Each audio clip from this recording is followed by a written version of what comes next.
later. All right. Yo, welcome back to another episode of Cocktail Hour. We're happy to be here. Hello. Hello. Oh, goodness. So before we start our discussion of the book, and we'll announce that in a minute, Sherry, do you have any housekeeping, anything you want to talk about first? Nope. Okay. Well, I guess we could, if anybody wants to help pay for book subscriptions for either Scribd or, I don't know. We're fine, really. Donation. All right. Let's assume somebody goes, you know what? I got a couple extra bucks. Where would they go to? That's a really, really good question. I'm not 100% sure anymore. First they would go to the bank. No, we have a PayPal thing that people can do. See, I can I can ask good questions when I don't drink.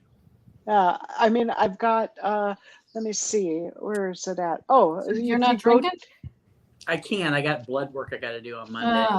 If you go to our YouTube channel, up on the top right, there's a PayPal.me link, so you can give us some money there, and we'll be happy to take it and put it toward audiobooks and books and book related items. I see so many people having Patreon stuff, and I can't imagine what we could possibly provide as an extra to make it worthwhile for anybody to give us money. That's the spirit. I guess we could make a private Discord channel or a private I don't know. You come game with us. We like to game. We're totally. Just talking about. That would be awesome. We really actually would love gaming with people. And if anybody has a desire to play Diablo 4, there we go. That's my new thing. That's all I want to do. Yeah, man, it looks fun. It reminds me of that a game that came out, I think, in the 90s, Champions of Norath or something like that. Does that sound familiar to anybody? No. I'll find it and I'll post a link so y'all can see what I'm talking about. All right. So we love Jeff Guinn because we've done we did one at least on the show. Oh, is Colette didn't care for this one? Is that what I'm hearing? That's what you're hearing. All right. All right. I'll save it. All right. So I think this is this is the second Jeff Guinn book we did. We did the Manson one before this one. Yeah, we talked about doing the Jonestown one, but that did not come to fruition. Not yet. Instead, we did this one. Not yet. And I was thinking about it too. I'm like, oh shit, we really try not to duplicate authors, but this is the second one, and I think that's why we did not do the Jonestown? The Jonestown one. No. It would have been back to back or something, I think, when it came up. Yeah, and then speaking of Jeff Guinn, I'm also right now listening to Go Down Together, the true story of Bonnie and Clyde. Yeah, that was good. I listened to that one. It was good. Yeah. And so was the Jonestown one, actually. Yeah, I really like the Jonestown one. So okay, well, we'll get into. We just chose poorly. Is that what you're saying? I'm not commenting on that. Oh God! All right. So what we did was we read Waco, which I like to call Waco, by Jeff Guinn. But before we get on there, what's everybody drinking? Colette, what are you drinking? Well, I'm having a Mai Tai. Oh, lovely! Look at you with the Mai Tai. How many is that? Is that the first one? This is the first. Well, I had 2 yesterday, and 2 is at least 1 too many. Lovely. So this is the first one today. But yeah, remember the Monolele stuff that I sent you guys? Yes. Sherry, I sent you honey, and I think Andy, I sent you rum in the square bottles. Yep. From Waco. Delicious. So same company. and they are now selling bottled pre-mixed cocktails. Oh, wow. So they have a number of different daiquiris. I mean, they're all rum-based cocktails, obviously, since they're rum agricole. But yeah, so I typically do not like Mai Tais because they're, Too sweet? just might as well be drinking fruit juice. It's like having a pina colada. Like, that's Oh, pina coladas and walking in the rain. well, I can't drink pina coladas anymore after a party that I went to my senior year of high school, where I vomited a lot of pina colada. ugh. And then got up in the morning and realized that my shampoo was pina colada scented. And then I started to dry heave in the shower. So I've not had one since. Because some stuff you just can't get past. Yeah, I was like that with Kahlua for a long time. Years and years and years and years.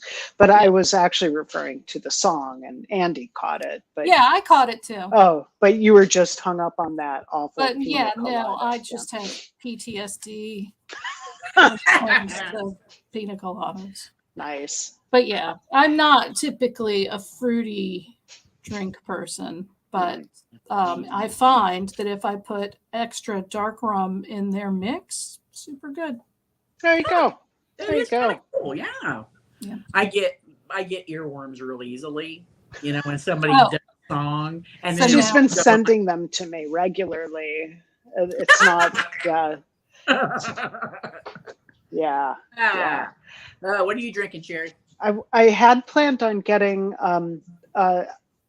I found that Stella Artois has a non-alcoholic beer now, so I was going to grab one of those from the freezer. But then Andy and I got talking and it didn't happen for the 40 minutes before the show, and so I'm just drinking some water. Wow. Just go grab one. We can just chat among ourselves. Yeah, go get one. Go get one. Go on. All right then. Yeah, and now you can talk about whatever it is that you're drinking. Oh yeah, I'm just enjoying one of those water with a little water enhancer. So it's lemonade and it's made with stevia, so it doesn't really affect your blood sugar. So yeah, I'm trying to be careful because the blood work usually is terrible. I was talking to my doctor and I go, why is it that just before I do blood work, I crave Chinese food? Why does that happen to me? That's weird. It is every damn time, and I'm fighting it right now. So is it fasting blood work? Yeah. Yeah, that's the friggin' worst. I know. It's the big one. So hopefully your appointment isn't like 4 p.m. or something where you're going to be half dead by the time you get there because you haven't eaten in 48 hours. It's not. It's 8 a.m. Okay. That's Mobetas. Thank you, Stella Artois, for making a non-alcoholic beer. Nice, very nice. It's not as good as the Corona one, but it's still nice. Good. That's awesome. Yeah. All right. Well, let's talk about this book. Yeah. Let's talk about Jeff Guinn and his book, Waco. So why we picked this is because I got an ARC from NetGalley and I needed to read it anyway. And Andy, we've all enjoyed Jeff Guinn to varying degrees. And Andy really didn't have any interest in reading about Waco, but Colette and I did. So we kind of pushed our way through like we usually do. And okay, I'm good. Yeah. And then, so that's why we read this book. Yep. It's very thorough. It is super thorough. It is, but all of his books are very thorough, I thought. Yeah, but well, then I don't know what it was about this particular one. Maybe it was all of the rampant pedophilia. Yeah, that was tough. Yeah, that was tough. Hard. That was Yeah. Yeah. So for folks who don't know about and one of the reasons that we wanted to talk about this book specifically was because of that the situation was handled by the ATF and the FBI. It kind of gave way to more domestic terrorism and the founding of the Tea Party and a lot of right-wing politics, which is really fascinating. So that's another reason why we wanted to read this. But so what the book does is we get because Guinn is very thorough, so we get a load of history about the Branch Davidians and how they came from the they were an offshoot of the Seventh-day Adventists, and just going back into the 1800s with all of that history. And then we get all of David Koresh's Vernon what's his last name? Vernon Howell. The third. What? I said the third. Lovey.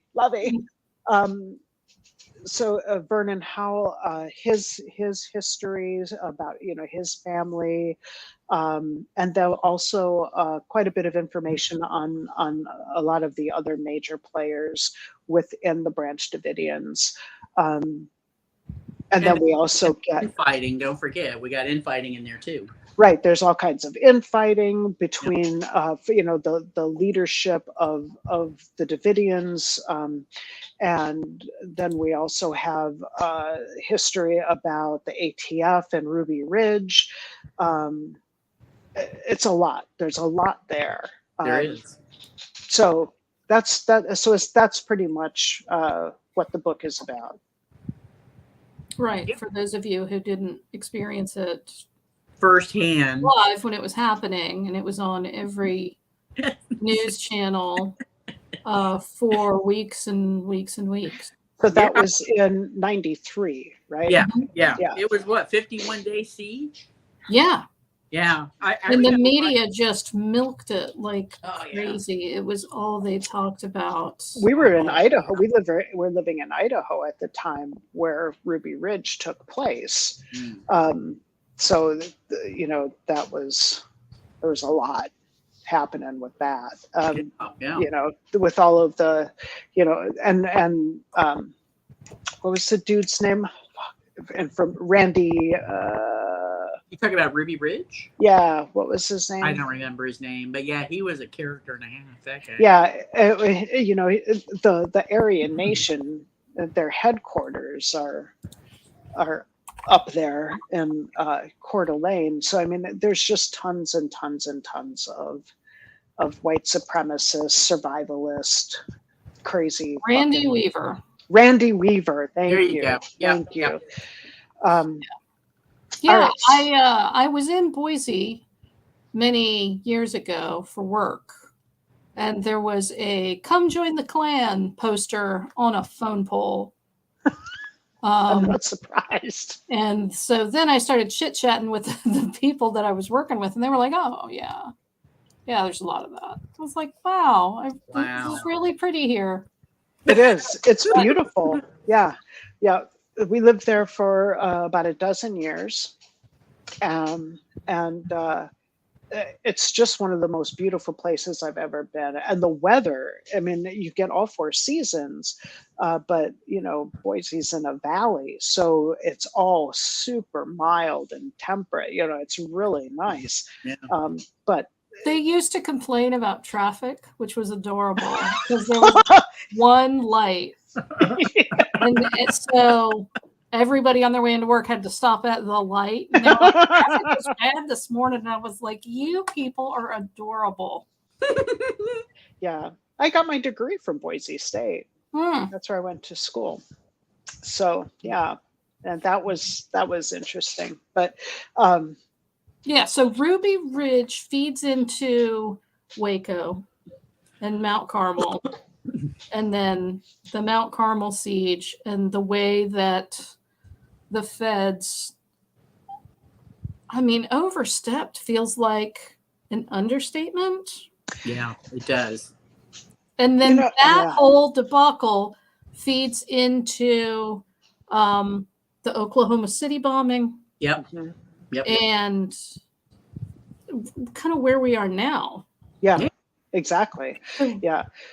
Yep. So I'm not even sure where to start talking about this. I mean, we could talk about, the Branch Davidians, the history of it with. So, were you guys familiar with Seventh-day Adventists prior Yes. to this? I mean, I I thought that they were just Christians who had a Sabbath on Saturday. I just Really thought didn't that know they anything were. I thought that they were Boil it down. vegetarians, and that was and peaceful people. I had no idea that they were an apocalyptic type organization. I had no idea about that at all. I think the Jehovah's Witnesses are an offshoot.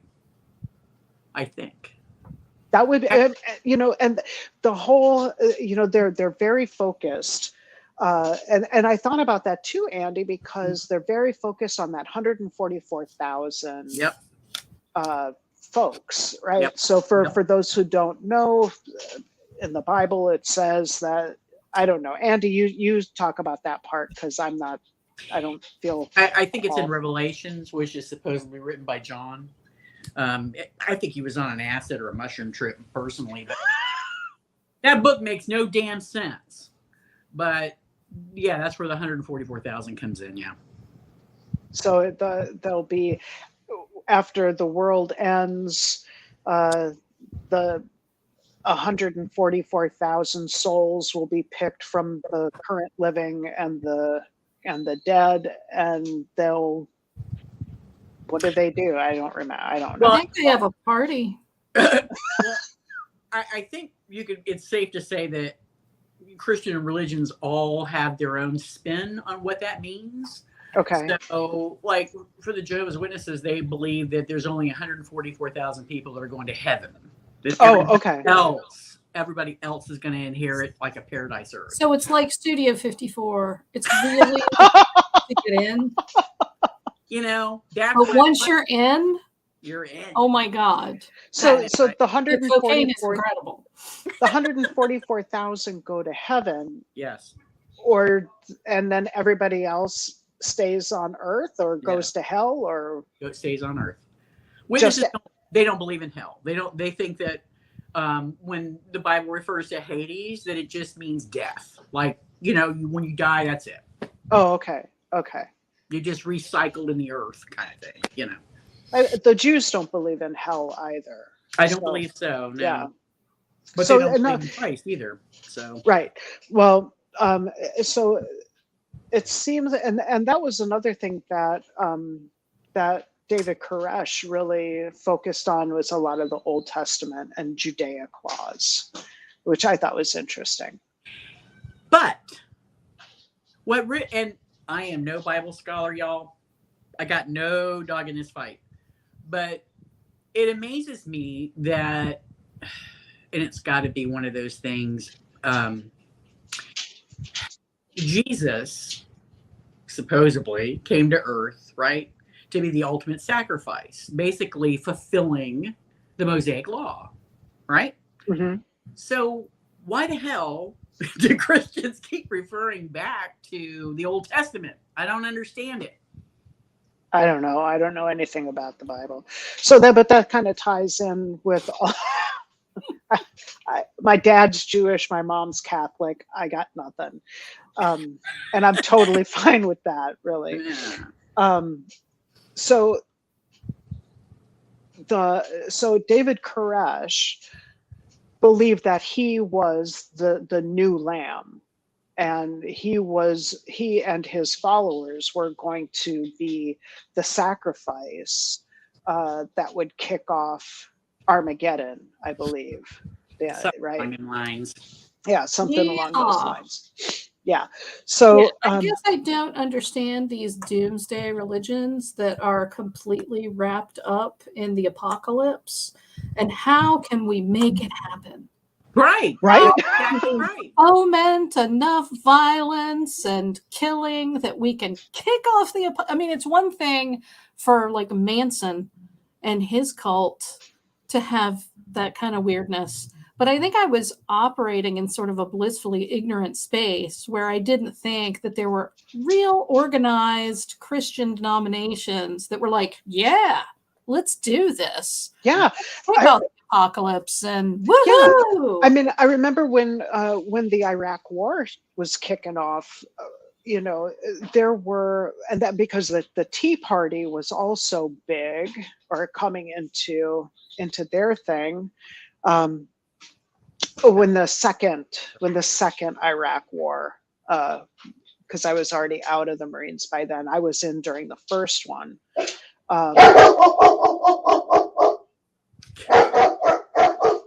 Hey, the stop. Great Protector has spoken. Come on, quick, get out of there. So we had Tea Party members. God damn it! Like, hey, in case you didn't hear me the first time, I just wanted to come back in and let you know my thoughts. I don't like the dog. Oh, no. You guys talk. I'm going to beat the dog now. Oh no beating the dog. Stop it. She won't. Come on. She loves that Stop dog. it. I think it scritches. I think TJ's out on the porch, or somebody's out on the porch. Yeah. So if you lived in the South, she'd be on the veranda. She's on the. We don't have. Yeah, we definitely don't have a veranda. Couch on the veranda. No. So okay, no barking. So we had Tea Party members who were part of apocalyptic religions, and they're like actively trying to. I mean, what the fuck? Yeah, we've got people, voting for war again, in Afghanistan and Iraq, who actively want to bring on Armageddon. This doesn't seem good to me as an American citizen, And it's also tied into why we have such a huge interest in Israel. Oh, right. Yep. Yes. Where we pretend that we're Israel's friend, but really we're waiting for all of the Israelis to get murdered. Yeah, pretty much. No. We're like, oh, we told you, and none of you get to come to heaven. Doesn't the second temple have to be built before Armageddon happens? The second temple in Israel? I don't know. I think it's all a bunch of hot bullshit. Yeah, I don't disagree. But I just, I kind of like to at least get a generalization of what's going on. But yeah, it's all about the end times. Yeah. It is. Yeah. Yeah. I prefer to not worry about that because, I mean, there ain't nothing I can do about it. It would just make sense if we could focus on trying to prevent the end times, right? Trying to maintain the earth so that the end times doesn't come, trying to prevent war, the apocalypse. Yeah, but it's all it's preordained. It's in the Bible, Colette. Come on. But that they ignore so much of the Bible. I mean, come on, because it's all just whoever interpreted whatever thing. Because obviously David Koresh had no problem interpreting scripture to be like, I can take any 10-year-old girl I want to. 14. That no one intercourse. She was 10, but he didn't penetrate her. He just jerked off. I don't. I get what you're saying. Yes. I am not defending. Well, and then she went to her mom, and her mom was like, "Did he take you?" Cool. High-fiving. Yeah. Again, mothers who allow their children to be molested in any fashion are the fucking worst. And you don't get to be one of the 144,000. I'm sorry, you just don't. See, but they don't agree. And they can just say, well, I don't agree. I gave all my daughters to this crazy molester, and now I have a seat next to Jesus. Yay.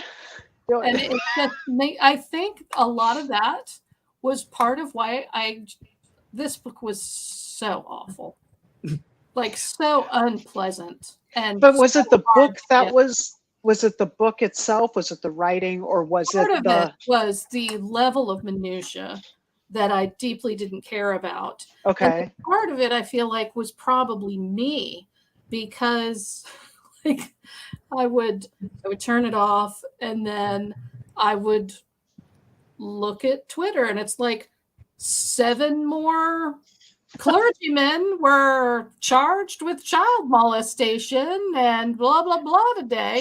Here's what I think you need to do. I think you need to put your head back in the sand. Join me for some mental health days away in from Diablo 4. in Diablo 4. Where we're killing demons. Okay? That's all you need to worry about. Well, I will tell you that Laura and I spent a lot of time shooting Nazis in Sniper Elite 5. Yes. And that was really rewarding. Wait, Yes. what was the game? Sniper Elite 5? Oh, gotta look at that. Well, there's a whole series of Sniper Elite games. Oh, I'm but sure Sniper Elite 5, you can do like local co-op games. So I can host and she can join. And then we could do like survival modes where there's just waves and waves of Nazis and you have to defend your command post. What? Or you could do missions that have objectives. And there's, I have played enough hours in that game that I have like the kick-assiest sniper rifle with like a gajillion X scope. So like I can shoot them on another landmass. Wow. Right in the nuts. And that's usually where she goes. There are some testicle shots that I have shared on Discord. Yes. Because they are, but this is the game where if you get a really good shot, it goes into slow motion and then X-ray vision. And you watch them kind of explode as the bullet goes through them. What?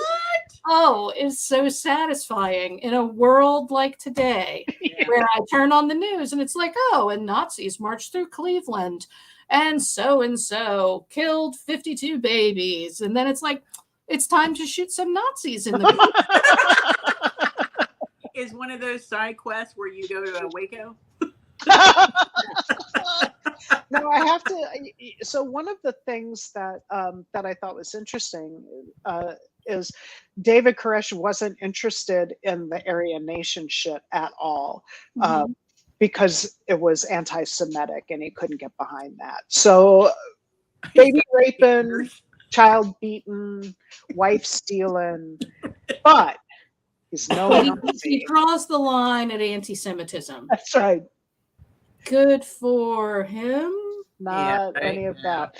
So the whole history of the cult itself, I thought was really interesting, and sometimes I don't get into all of that detail about going back in time, but it was really I found it very interesting with the changing of power and how the divine has a female aspect, and I thought that was interesting. Yeah, the duel, the fighting, There was a fella who was in charge, and then a married couple took over for him, and then when the husband died, she became the leader.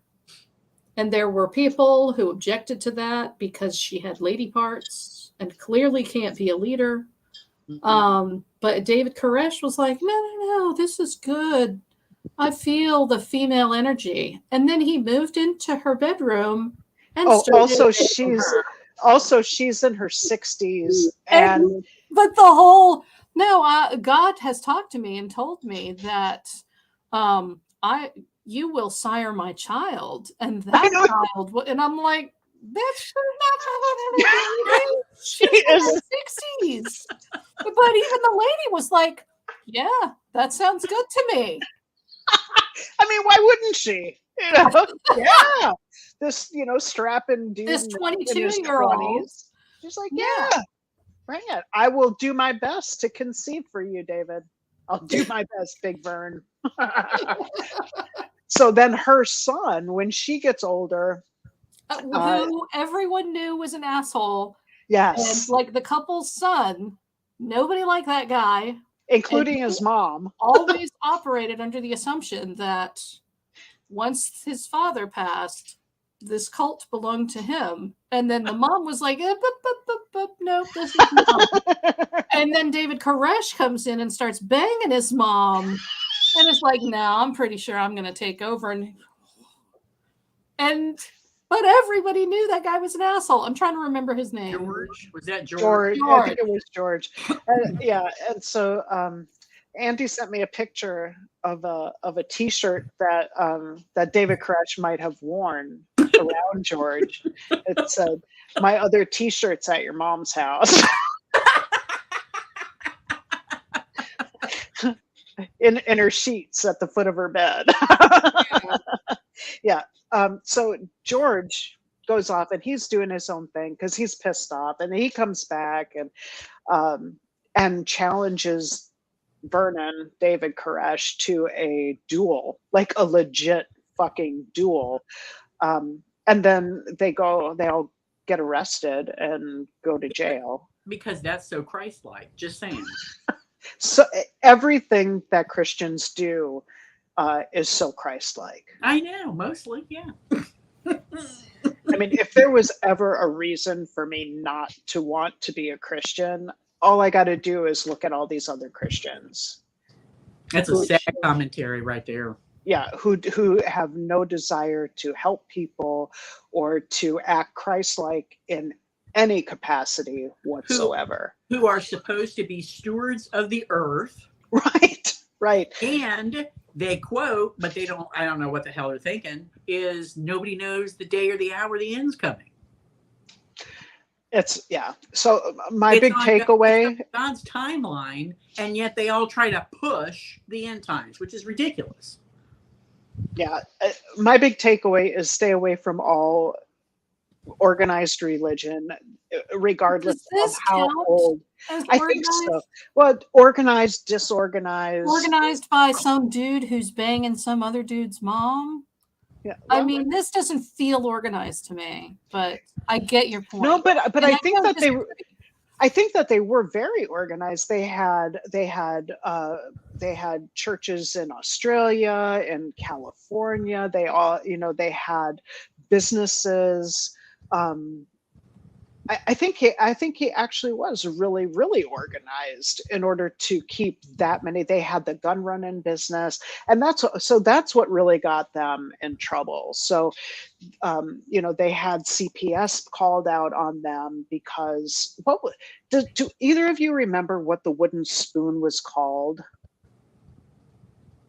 Like the regulator, or was yeah, you know what I'm talking about? I could not remember. So they believed in physical punishment for the kids, but not just the kids, but for babies, 6 months old, get that wooden spoon. They did. Yeah, which is insane to me, but it is insane. So they had CPS called out on them, and one of the people that we hear from kind of regularly in the book is the woman that was doing the CPS investigations. And they were, Koresh and the rest of the Branch Davidians were always like, yeah, come on in.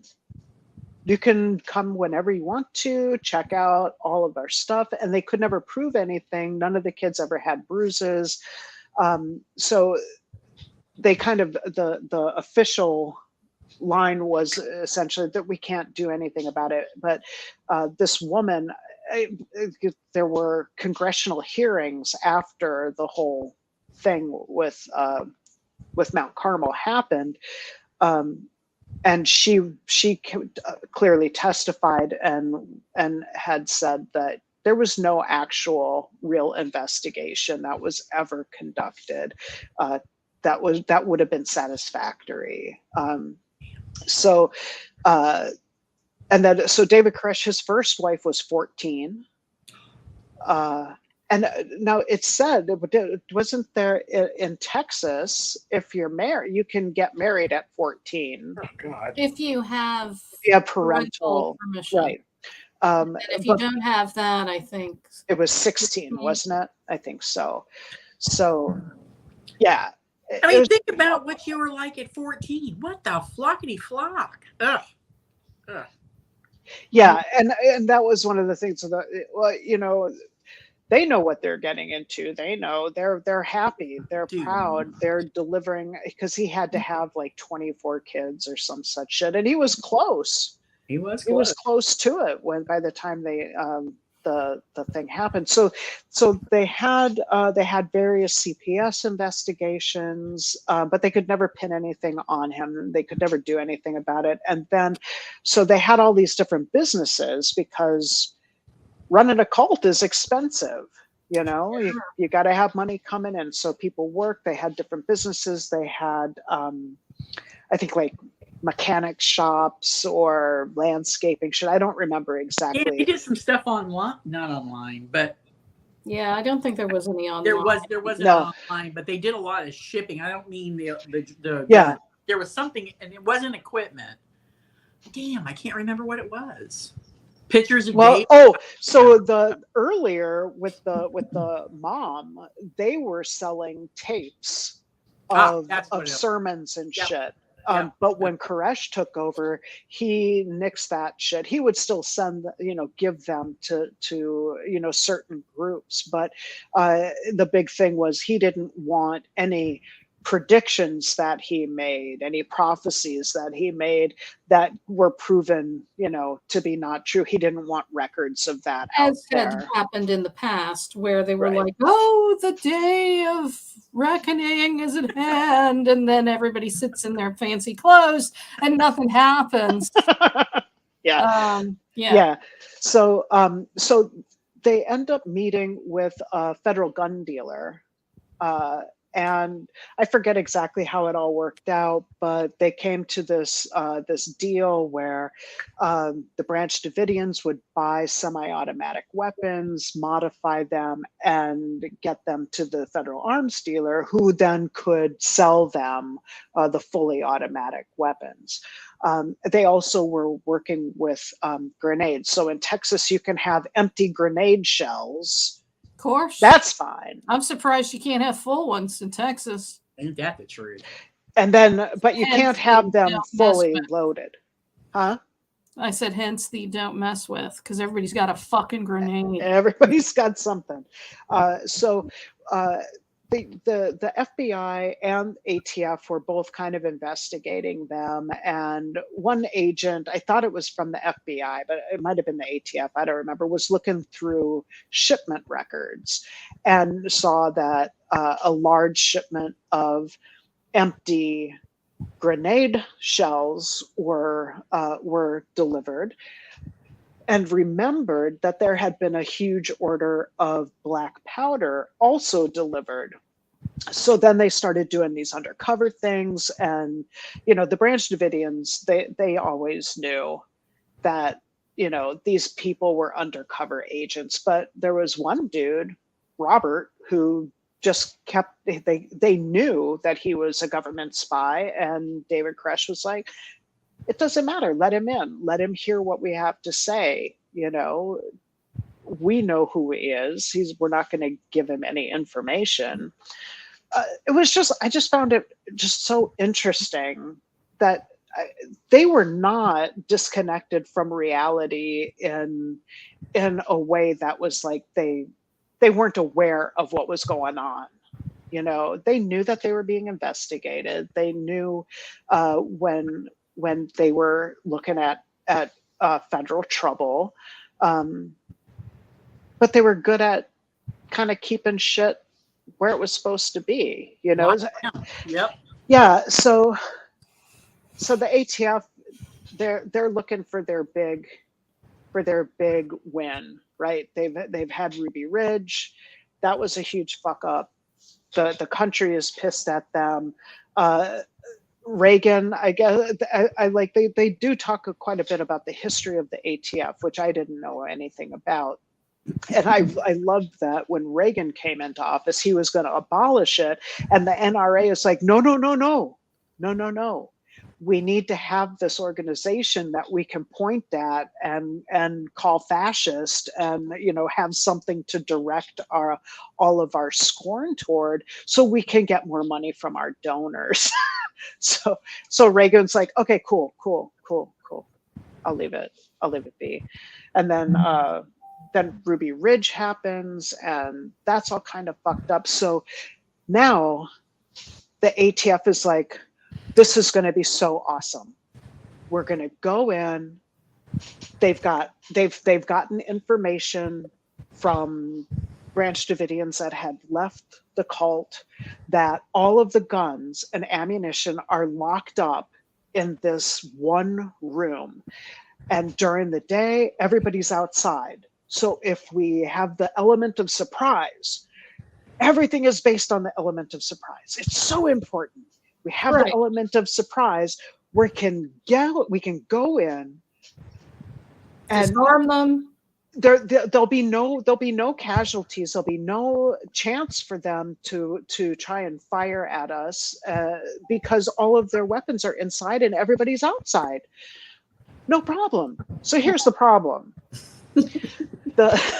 The people that they got the information from left before David Koresh distributed weapons to everyone, and also the day of the event comes, and being super secret, everybody with the ATF wears their ATF jackets and goes out into town and buys breakfast and donuts and coffee and has conversations with everybody in the whole town.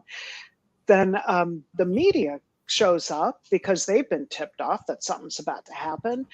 So there's this one dude who's wandering around and he can't find where he's supposed to go. So he stops a mailman and says, "Hey, dude, I'm totally lost. Can you help me?" And the mailman's like, "Oh, yeah, where are you trying to go?" "Oh, there's going to be this huge raid on Mount Carmel.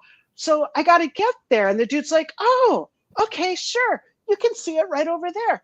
The dude hops in his car and heads over to Mount Carmel because he's a fucking Branch Davidian who has a job as a mailman and had gone out to get a copy of the paper because a local paper was running stories on David Koresh sleeping with babies.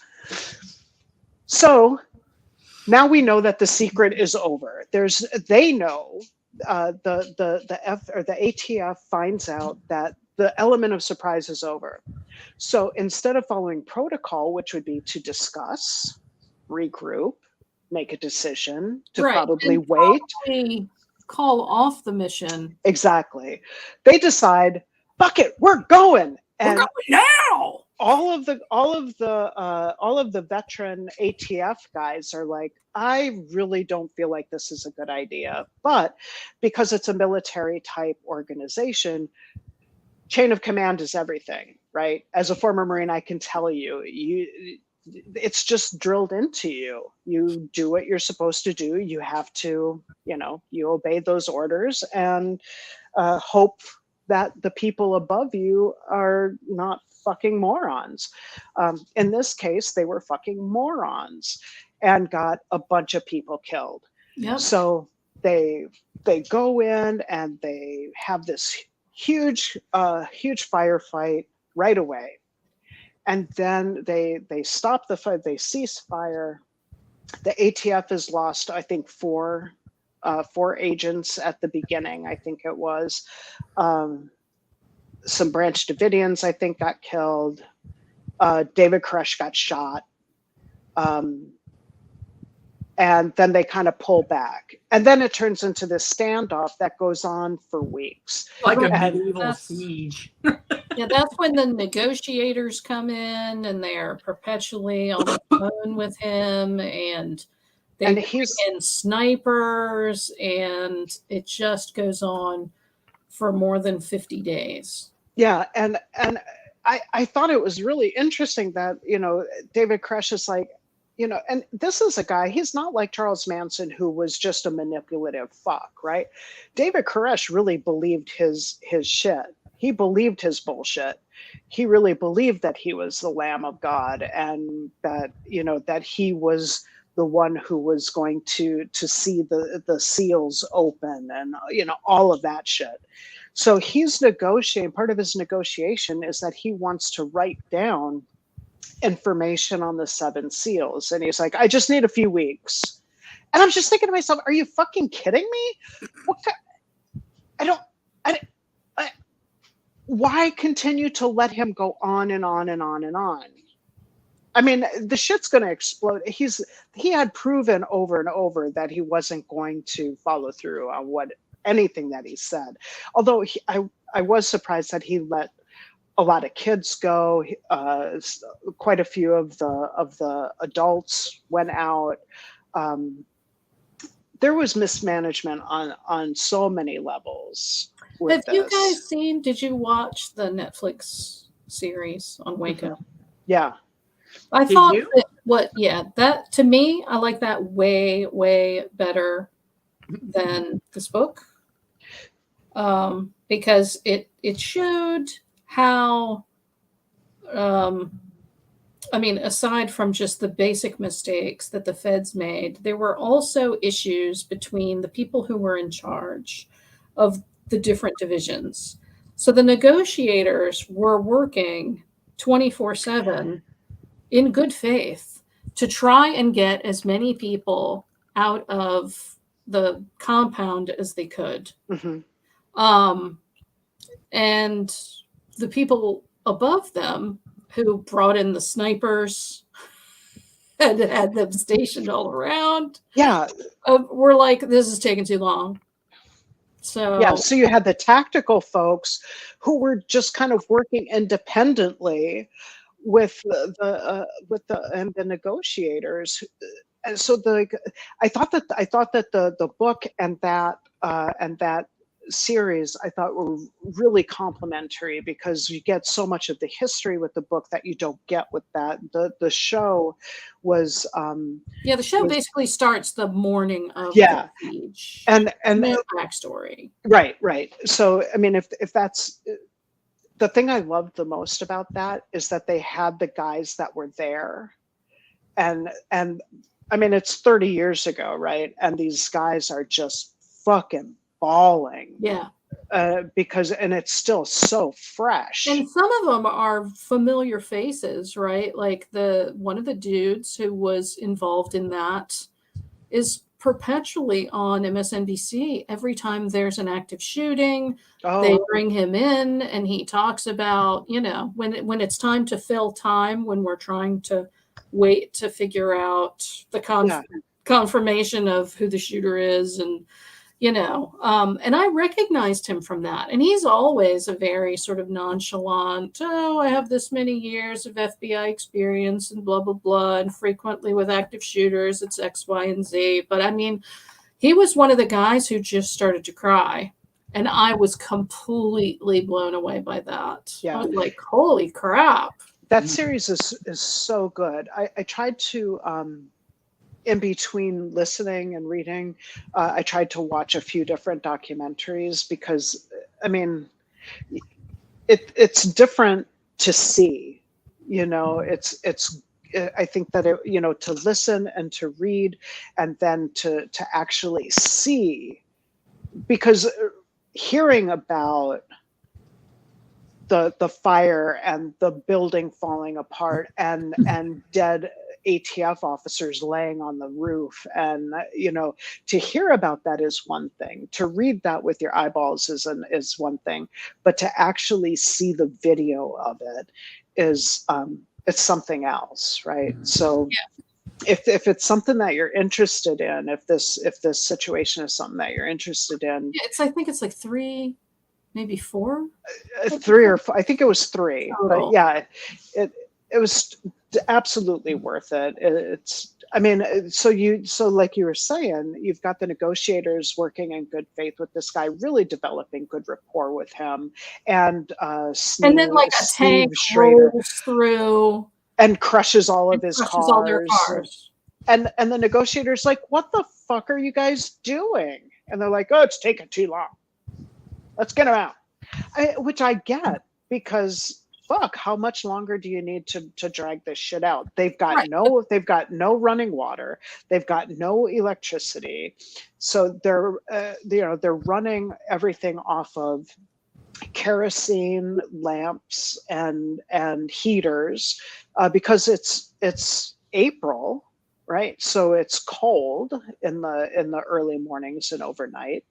And then, so and again, when they talk about the fire, when things started catching fire, no wonder everything went up so quickly, because they had all of that fuel in there. And one thing that I thought was, or one of the things that I thought was really interesting is the differences in perception about what happened, who started what, who shot first, who set the fire. They said on one of the tapes, you can hear somebody inside saying, set the fire, start the fire, whatever. Yeah, we need more fuel. We should put it here. And then all the fires essentially start in different locations at the same time. Right. But it seemed like Jeff Guinn was not. He didn't buy that. That was the case. Yeah, he didn't think that could happen, because they didn't have. So it's a sprawling. You use that word a lot, I think. A sprawling compound. This building was big. They didn't have communication set up through there, and from the Branch Davidians that made it out, they were talking about how essentially it was a communicationless clusterfuck. Nobody knew what everybody, there was no communication about doing certain things at certain times. So Jeff Guinn didn't feel that, from what he presented anyway, that's not really that could not have happened. But it doesn't mean that people in this area couldn't have been like, let's set the fire. Oh no, what he said was it wouldn't have been by majority rule, that because there was no way to get everybody together.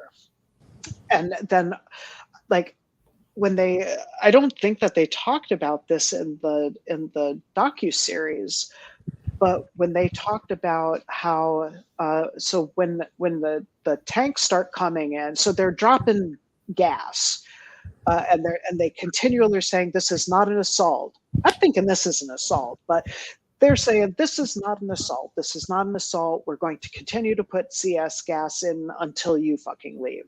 It's over now. You need to come out. So they're lobbing these CS grenades into the building with tanks, right? But the tanks keep hitting the building and knocking the fucker down, because it's a piece of shit, poorly constructed building. So they're knocking the shit down. They've got a bunch of kids have been huddled into the concrete room where the weapons used to be kept, and there's hundreds of rounds of ammunition still in there, and they've got kids packed in tight. The ceiling falls down because the tank runs into the fucking building, and all those kids now are trapped. And then the fire comes, and all those kids are trapped. And then all of the ammunition that they're trapped in there with explodes while the kids are trapped.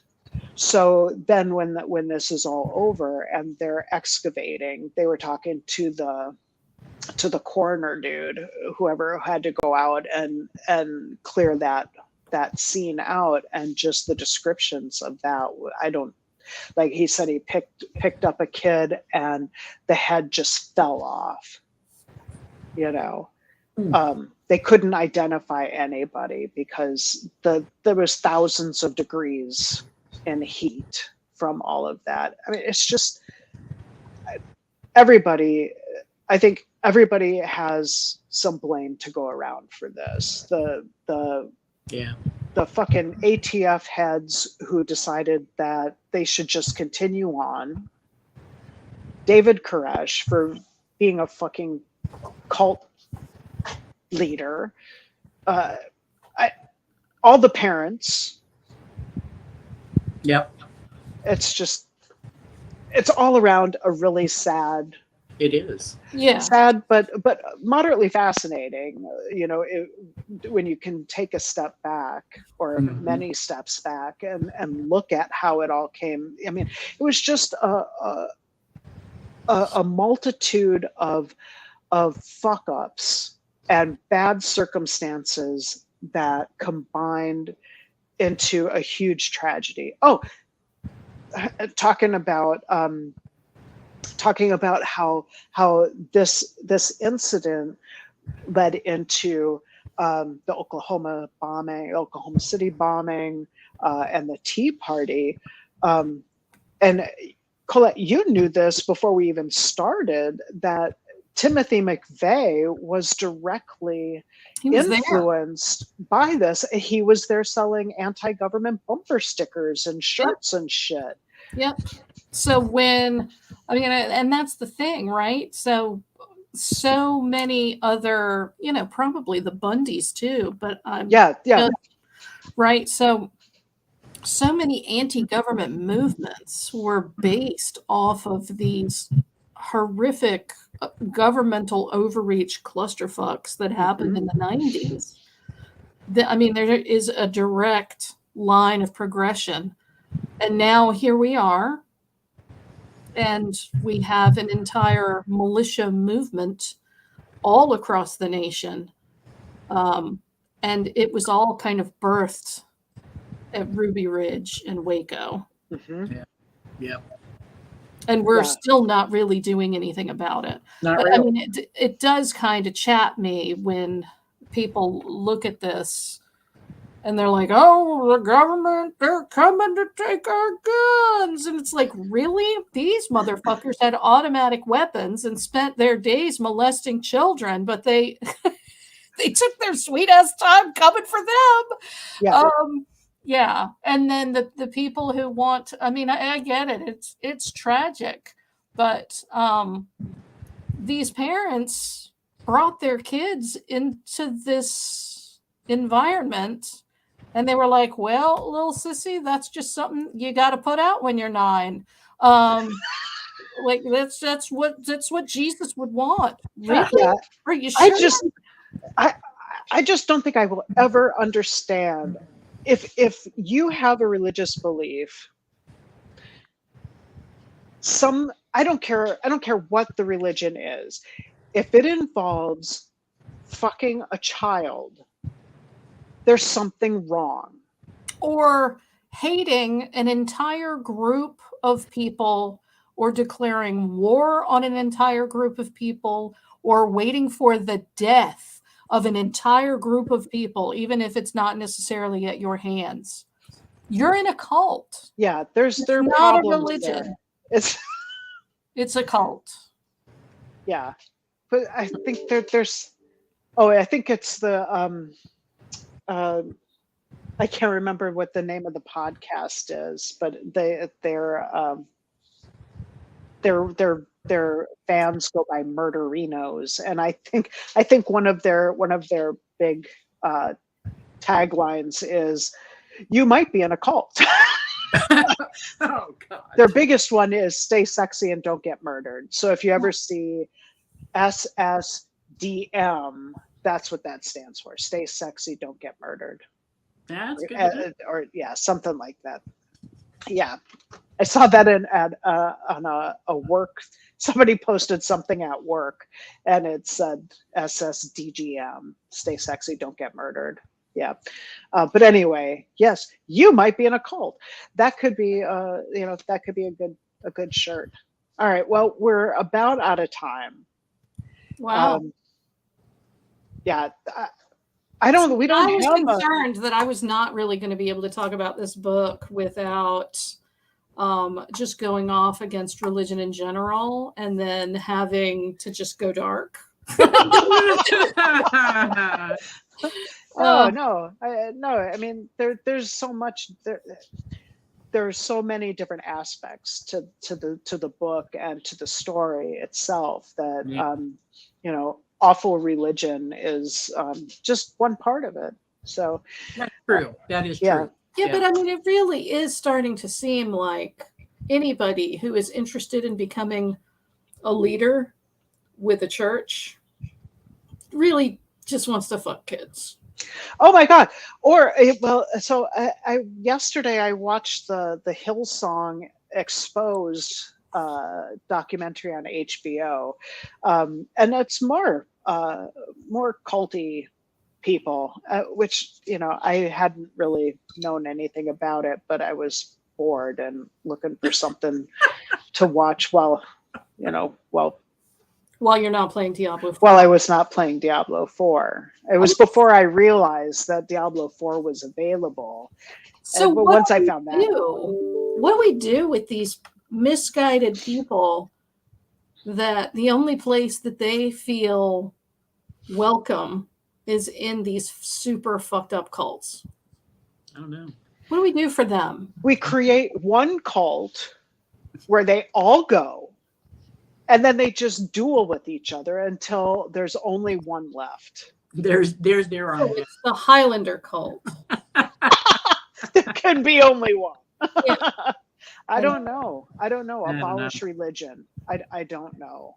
I mean, I don't know. As long as religion has any role in public life, there's going to be these issues. Well, because we can't even say that it's just these little one-off cults, right? Because then you have the entire Catholic Church and the Mormons.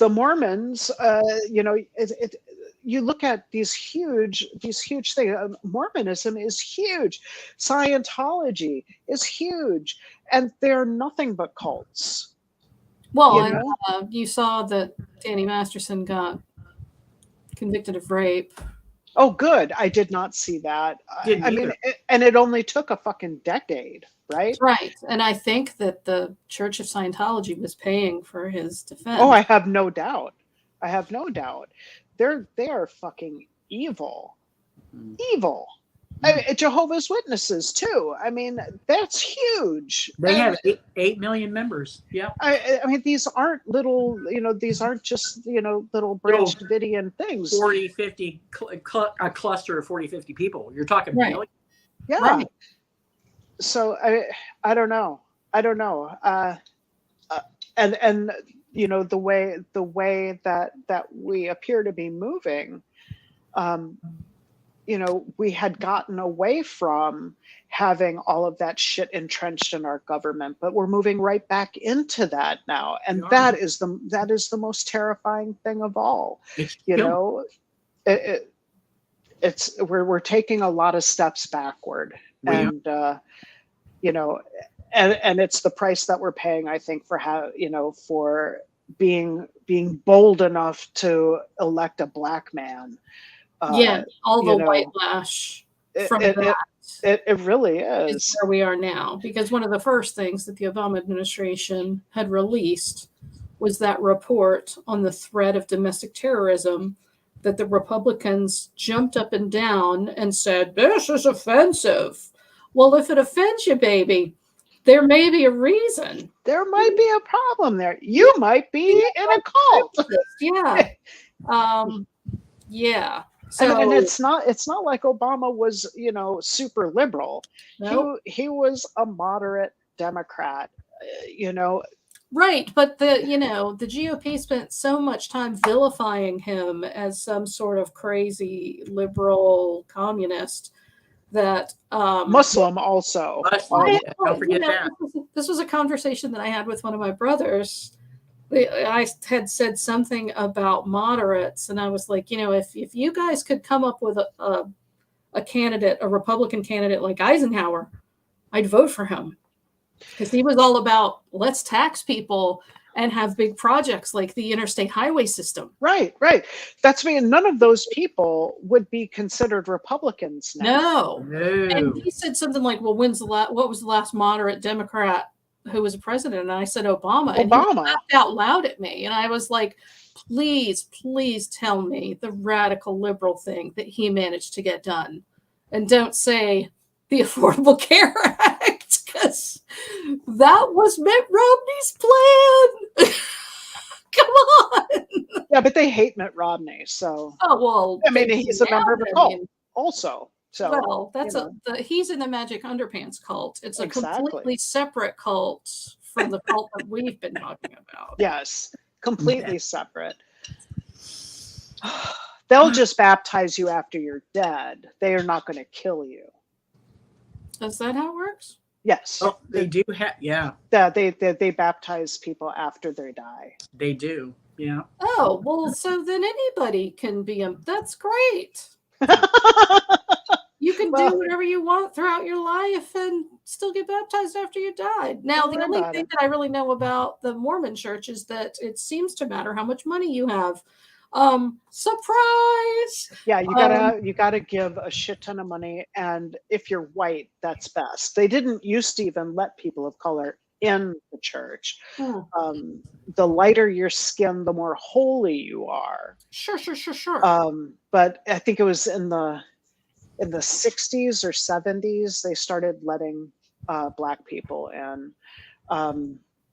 You get your own planet. Right.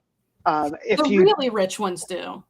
Well, it depends. Like, I mean, that's part of the reason why they used to have multiple wives. I'm telling you, if you did you watch Under the Banner of Heaven when it was out? So it's one of my favorite documentaries. It's by nonfiction books. It's by John Krakauer, and it's about the fundamentalist Latter-day Saints, the polygamists, and there was a murder of a woman and her child, and a really prominent family. She was the wife of that had married into this really prominent family, and it's so interesting. They did a good job with the series. Andrew Garfield is in it. I thought he was great in it. I hadn't really seen him in much before that, but the series is super good. They did a pretty good job of keeping mostly to facts. And another one, if you're interested in the FLDS stuff, which is just fascinating to me, is a book and a documentary called Prophets Pray, Prey. And it's... I saw something else about the FDLF, whatever. Yeah, there's also another one called, I think this one's on Netflix, Be Sweet, or something, Obey. Stay Sweet, Obey, and so yeah, I've seen it in Netflix, but I haven't. Yeah, that one's really good. Also, it's really good. But if you're looking for a good audiobook, Under the Banner of Heaven was very good. It's many years old now, but it was the first John Krakauer book I'd ever read, and I just loved it. It was so good. Yeah. I mean, we could do that one if you wanted to, but it's just more child molestation. Yeah, I feel like I'm gonna need a break. The cult, mind control, pedophilia. Yeah, something fun and floofy. I mean, maybe. Yeah. So why don't we come up with a fun book? Maybe we'll find a rom-com or some other. I don't know. We'll find something. We'll figure something out. So if you have any ideas, here, let me see. Share your light-hearted or comedy. I mean, maybe we could do a contest where somebody posts their most terrible cult story and they win a prize. We could do that. Let me see. Whoa. Please share your. Okay. There.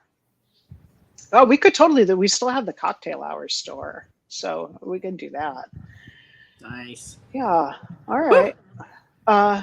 Also share your best or worst cult story. story and win a prize from the Cocktail Hour store. There you go. Nice. Like it. Yeah. Cool. Yeah. Oh, so when you give us money, this is also stuff that it goes toward. We haven't bought anybody anything in a really long time and we only have like 20 people that watch. So your chances of winning are really, really good. Oh my God.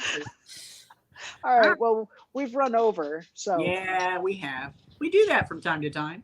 Once in a while.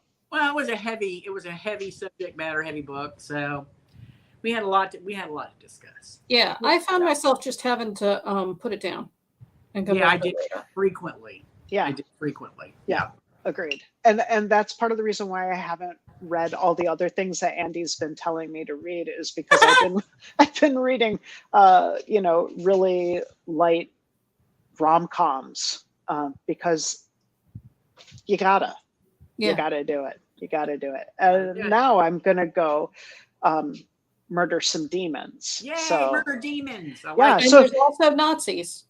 Yeah, or Nazis. Or Nazis. Yep. Or Nazis. So if anybody wants to game with us, you can post here. We don't really have a website. We do have the Facebook page, but nobody goes there. I go there once a month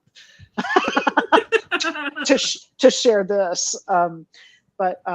Yeah, I mean, maybe we get together once in a while and kill some demons or Nazis or something. Or Nazi demons.